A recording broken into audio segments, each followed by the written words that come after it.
Jamal, right here. Obviously, getting ready for Jiri Prochazka, a name that, I feel like you guys have been circling each other for quite a while, considering you were both champions at one point. So we've heard fighters in the past say when they don't have fights lined up, when they're in camp, they kind of envision possible opponents in down the line, and they prep for them mentally.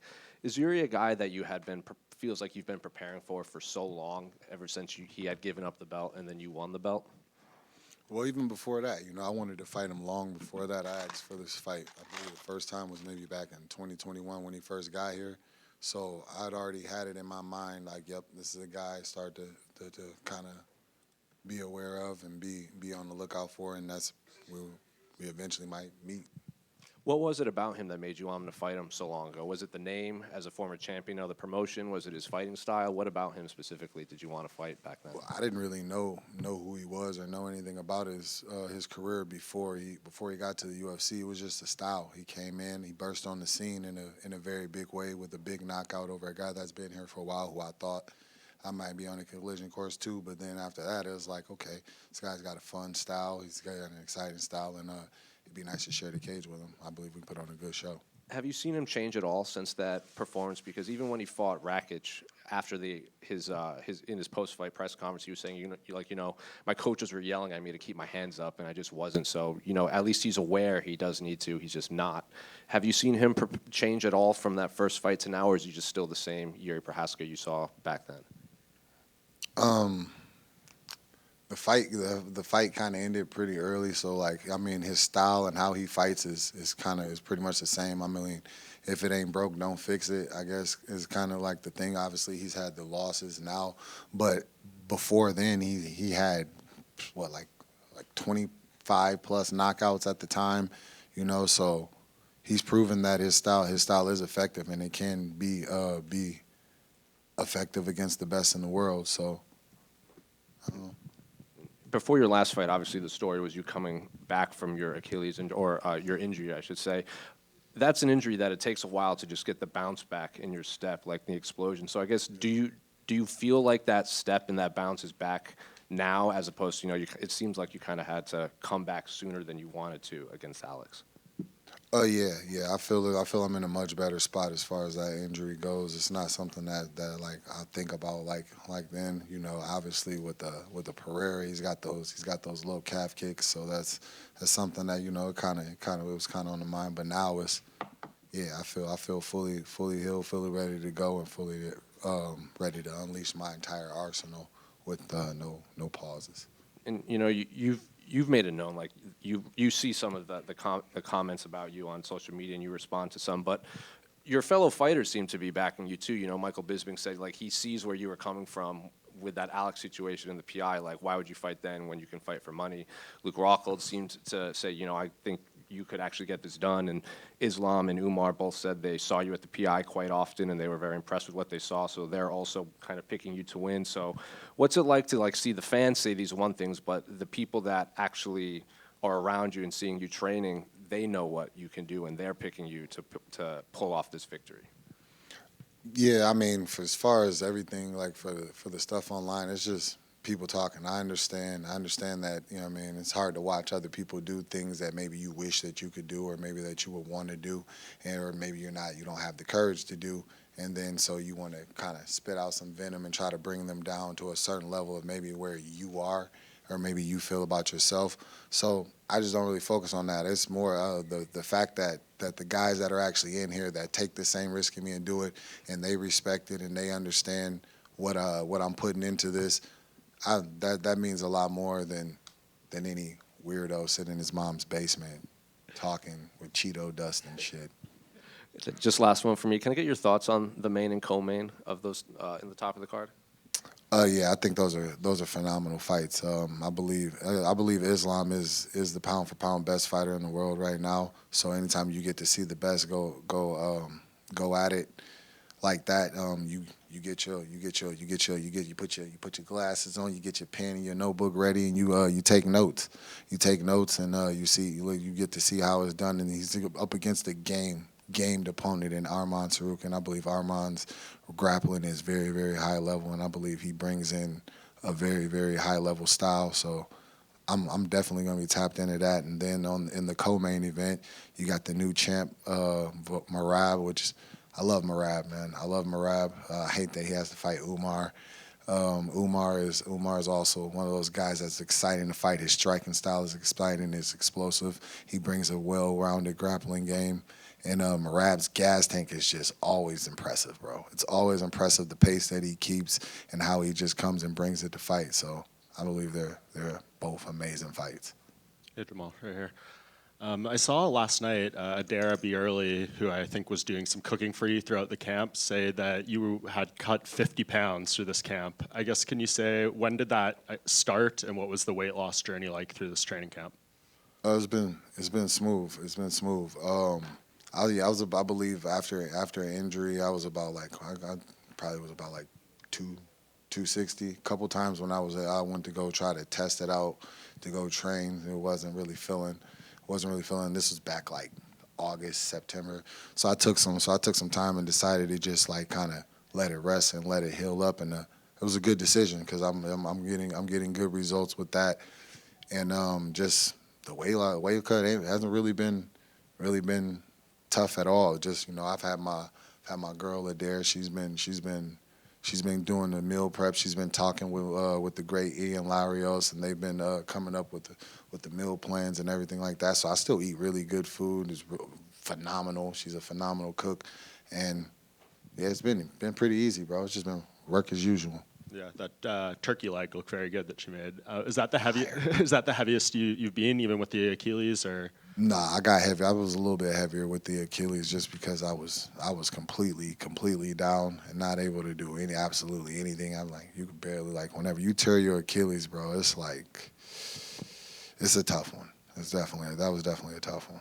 And what do you think a win here does for you, right? Like, do you think this sets you right into another championship fight, or is it going to depend if Ankalaev fights Alex and maybe wins and they do a rematch there, or are you feeling you win here the way you want, your next fight is for a championship? Yeah, 100%. I feel a win here, especially a dominant, impressive win here.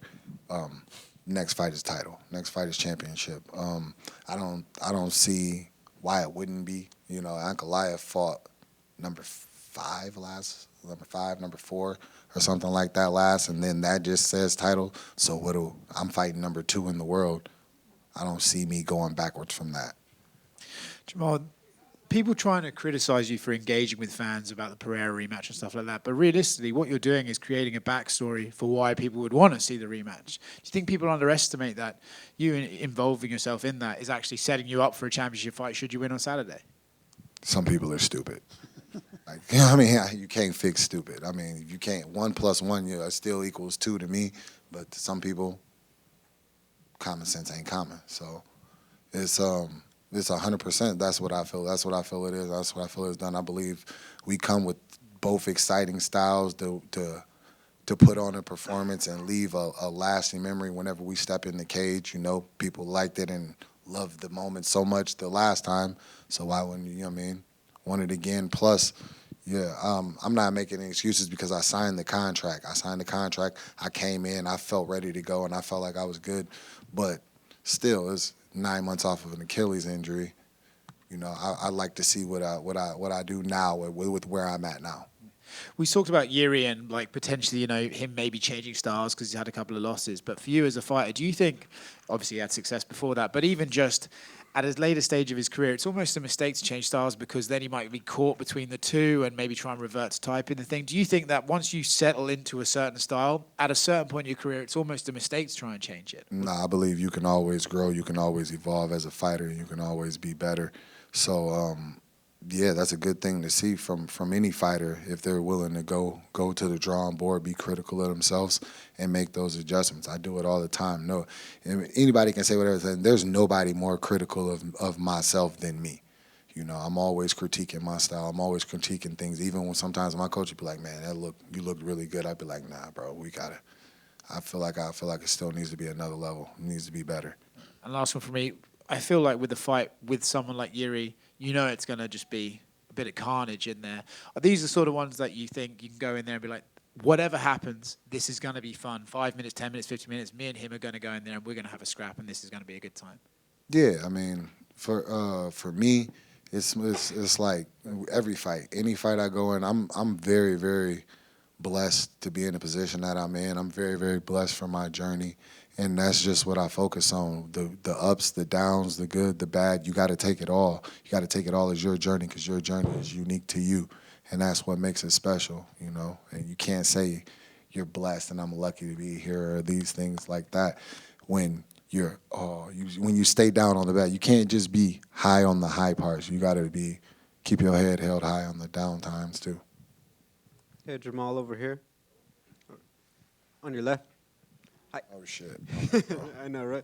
I look like he said something. I saw you were very excited to be sharing a card with Morba. Can you just talk about how that friendship started and the camaraderie that you two have?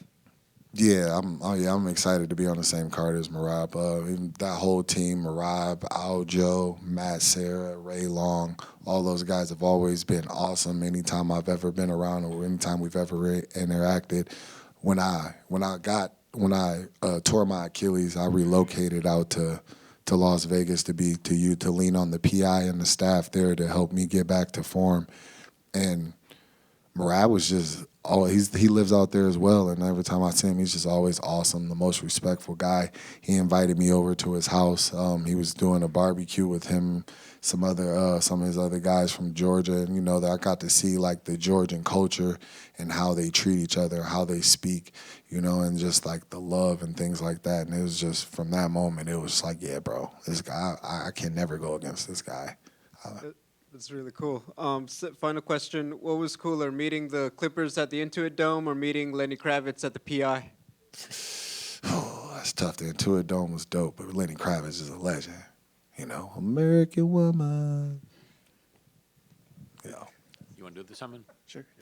Hey, Jamal. Let's start off with this one because I'm an LA guy, so I got a soft spot for Jared Goff. How far is he taking the Lions this year in the playoffs? Oh, we're going to the Super Bowl. We're going to the Super Bowl, 100%. I'm kind of upset that they made it a Saturday game.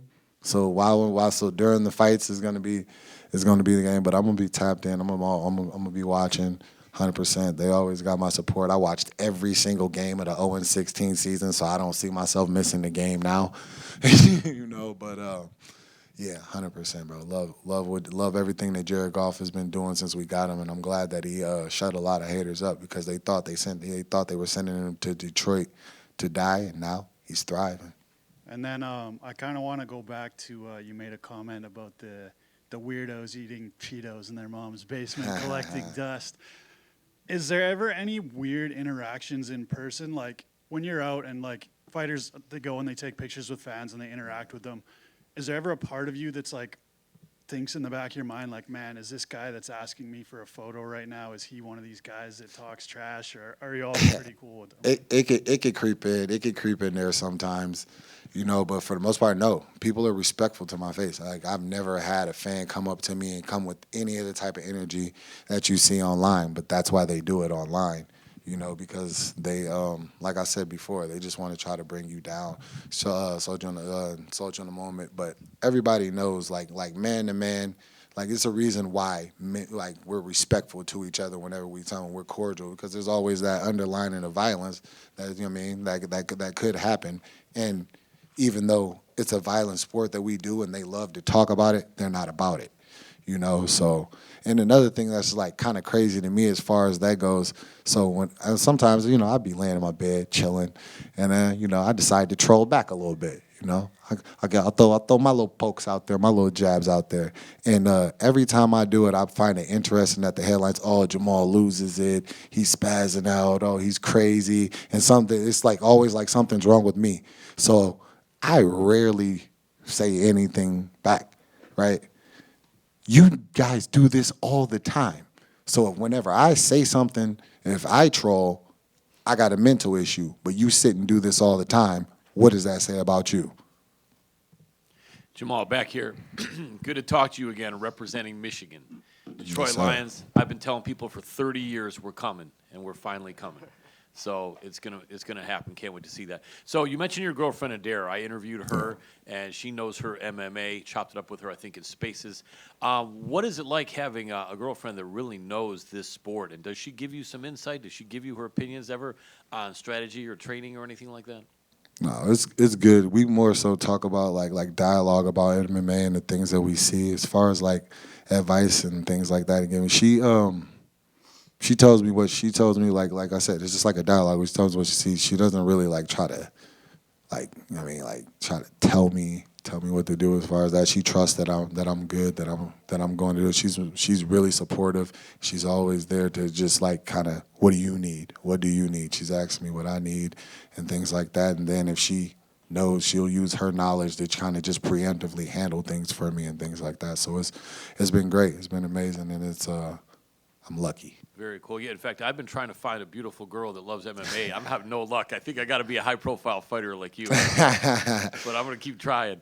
So let me ask you, the fight with Pereira, that had that weird circumstance where it looks like the referee was going to say, let's stop the action for a minute, and then Powhatan waved him off, stepped up, and cracked you. So there is kind of a little bit of an asterisk in my mind on that. Is that something you think about anymore, or you just put that out of your head at this point? I mean, it is what it is. I focus on the things I control. I can't change the past or anything like that. You know, for me, I just kind of spoke on it just because for me it was strange. In my mind, in that moment, it was still kind of a pause. I know a lot of what was made of it was the fact that I threw, and I did throw, but it was more so a reflex. It wasn't something like, if you notice the way that I fight, I'm calculated. I set things up, and I have a game plan for the things that. In that moment, there was no game, and it was just all raw natural instinct and raw, like, you know what I mean, just raw reflexes from the fact of like. I just never seen nothing like that before. Yeah. Like, especially there's not something that typically happens. Like, you hear a ref yell stop. People will say like, oh, he stopped. Was the step in, but he yelled stop from the beginning. I'm standing. My legs were completely locked. I'm standing straight up. First thing I did was ask him, yo, you good? You okay? And I went out to touch gloves. The touch gloves wasn't for a restart. That was touch gloves to let him know if I did, which I didn't think that I did in the moment, hit you low. My bad. That's not how I want this fight to go. And then it's just like he was still locked in and ready to come in and take advantage. Yeah, I mean, you just think you can't wave off the referee like that, but I guess in that case he did. You're a man that always has a good strategy. One of the things I know about you from talking to you several times is that you're a real guy. You fought in the streets, but you also are a very cerebral fighter, a lifelong martial artist. Do you have an interesting strategy for this one? I remember we used to talk about the fact that this is what I thought you might do, and a couple times I hit it, you know, and maybe this guy can come in wild, and you kind of come in as a sharpshooter and just knock him off. I don't know how much you want to talk about it, but any thoughts about how you might handle this matchup? Yeah, I definitely see openings and opportunities where I can assert myself and dominate the fight. And ultimately, we can talk about what we see, this and that, but you got to go in there and do it. You got to go in there and put it on film. So that's just more so what I'm locked into, just staying free, flowing, and ready to take care of anything. You know. Final quick one for me. Who helped you for this camp? If you could throw out some names. I got my guy. I brought my guys out from Omaha. I got Carlos Trinidad. He'll be fighting actually for the BKF championship soon. Nice. I believe it's in April. He's out in Dubai. He's been instrumental for me for this camp. Just he's got really slick hands. He's got an unorthodox way of striking and getting to his punches that he's really good at, and he can crack. I got my guy Blaine Richards, Kiefer Blaine Richards, if you will. He's been money for me. He's really good at mixing it up. He's got a strong wrestling base and background, as well as being able to get it off with them hands too. Pause, if that's crazy at all. And I've been out at Skywalker 101 with Danny. You know, I got my guys, and then I got my coaches, Justin Andrews, Chad Pomeroy, that've been with me since day one. You know, molded me into not only the fighter but the man that I am today. Got some work in with Bilal Bilal Muhammad, you know, the welterweight champ. Both of us Chicago born, and he's always willing to look out and lend a helping hand whenever I need it. It's a lot of guys, you know, a lot of guys. I got my guy Allen back in Vegas, who I've grown close to and gotten a lot of work in with over the last year. Just it's been a team effort. It's been a team effort. Everybody rounding things about and getting in shape, getting ready to bend that corner. Whoa, Yep. if you will. Absolutely. Good luck. Go get that W. If there was to, it looks like they may make the fight with Pereira and Ankalaev. So who do you got in that fight? If that fight if that is the fight that they're gonna do, it's an interesting one. It's a really big toss up. Pereira's always evolving. He's always in the gym, so he's gotten better in a short amount of time.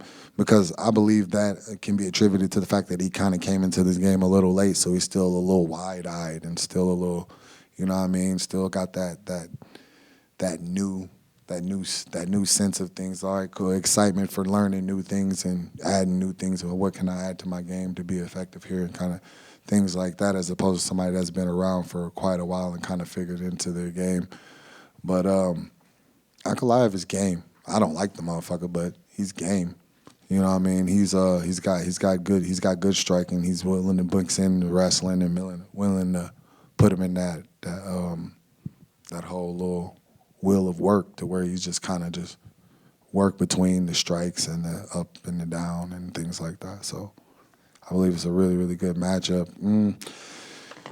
I believe it's really a toss up. If I had to put my money, or if I was putting money out there, I'd probably keep it in my pocket, to be honest with you, because it's that much of a toss-up.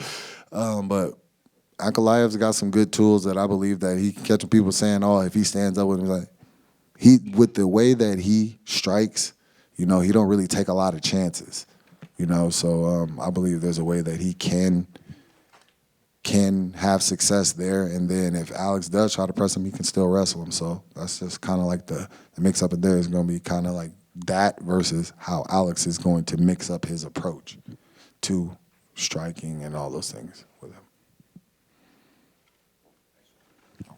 Thank you.